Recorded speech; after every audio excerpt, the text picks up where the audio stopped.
दो सवाल और मैं पूछूंगा और वो दोनों हैदराबाद से जुड़े हुए हैं। हैदराबाद में बुधवार को एक युवक की हत्या उसकी पत्नी के भाई ने इसलिए कर दी क्योंकि उसने दूसरे धर्म की लड़की से शादी की थी। इस घटना पर आपकी टिप्पणी काफी घंटों बाद आई और उसको लेके सवाल भी उठे कि ओवैसी साहब चुप्पी क्यों करते हैं? नहीं, सुनिए, मैं टीवी के एंकरों के सेटिस्फैक्शन के लिए मैं बोलता नहीं रहूँगा। मैं एक वॉकिंग टॉकिंग जूक बॉक्स नहीं हूँ, वो दूसरे लोग होंगे।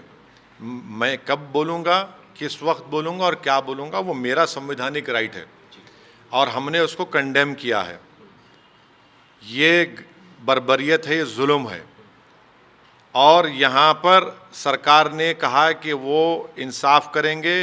उन खातियों को फ़ौरन गिरफ्तारी अमल में लाई गई, स्पेशल कोर्ट का भी ऐलान हुआ और सरकार पूरी उस परिवार के साथ खड़ी हुई है और कोई यहाँ पर कातिलों के साथ नहीं खड़ा है। कोई यहाँ पर ये नहीं कह रहा है कि हम कातिलों को लीगल हेल्प देंगे या उन पर फूल बरसाएंगे। कोई यहाँ पर ये नहीं कह रहा है कि घर तोड़ दिए जाएंगे। ये रूल ऑफ लॉ का इम्प्लीमेंटेशन हो रहा है और हमने भी कहा कि ये जुल्म है, ये बर्बरियत है। शादी इस्लाम में दो मुसलमानों के दरमियान निकाह होता है। अगर एक मुसलमान है तो निकाह नहीं बोलते उसको। वैसे ही हिंदू मैरिज एक्ट में दो हिंदू मर्द और महिला के दरमियान में शादी हो सकती है। तो उन्होंने हिंदू मैरिज एक्ट के तहत आर्य समाज की मंदिर में जाकर शादी की, उनको कानून इस बात की इजाज़त है, मगर किसी को भी किसी का कत्ल करने की इजाज़त नहीं है।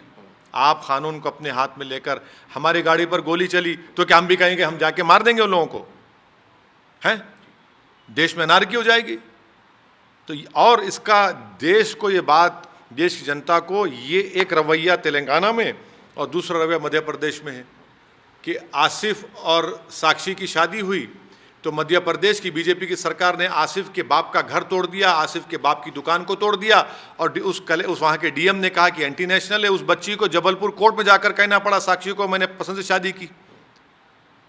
क्या यहाँ पर घर तोड़ाया गया? नहीं तोड़ाया गया। ये फ़र्क है। रूल ऑफ लॉ जहाँ पर इम्प्लीमेंट होगा तो रूल ऑफ लॉ ये नहीं देखता कि कौन किस समुदाय का है। कानून का इतलाक़ सब पर होना चाहिए, मगर अफसोस के मध्य प्रदेश में नहीं हुआ। और नोएडा में एक 13 साल की मुस्लिम लड़की थी, 18 साल 17 नौजवान ने उसका सेक्सुअली असॉल्ट किया तो वीएचपी के लोग धरना देकर उसको छुड़ा लिया लड़के को। कि यहाँ पर कोई धरना दिया? क्या यहाँ पर कोई धरना दिया? यहाँ पर नहीं। ये फ़र्क को महसूस करना चाहिए। हत्यारे को किस तरह की सज़ा मिलनी चाहिए? काफ़ी बर्बरता से हत्यारे को जो कानून में सज़ा की गुंजाइश है उस सज़ा मिलनी चाहिए और मुझे यकीन है कि यहाँ की पुलिस, यहाँ की सरकार उसको कानून के जो मैक्सिमम पनिशमेंट मिल सकता हो मैक्सिमम पनिशमेंट मिलना चाहिए। और अफसोस की बात यह है कि रोड पर अगर कोई किसी को मार रहा है, हमारा काम है यार कम से कम एक सेलफोन उठाकर उस पर मारते उन लोगों को। कोई पत्थर फेंक कर मारते, आप बैठकर तमाशा देख रहे हैं। अफसोस की बात तो यह है कि हमारे मॉरल्स, इंसानियत इतनी गिर गई, इतनी ख़त्म हो रही है कि हम लोग में कुछ करना नहीं चाहते।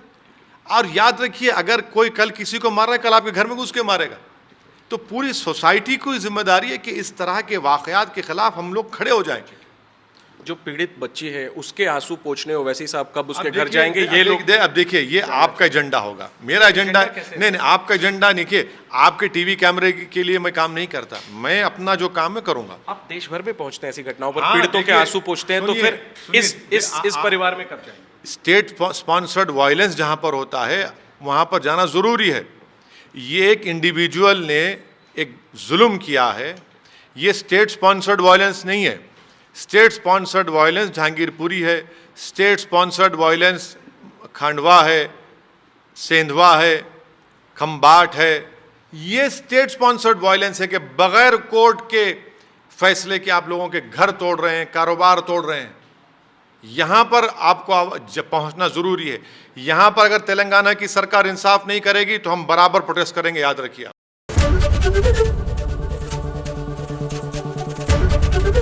एबीपी न्यूज़ आपको रखे आगे।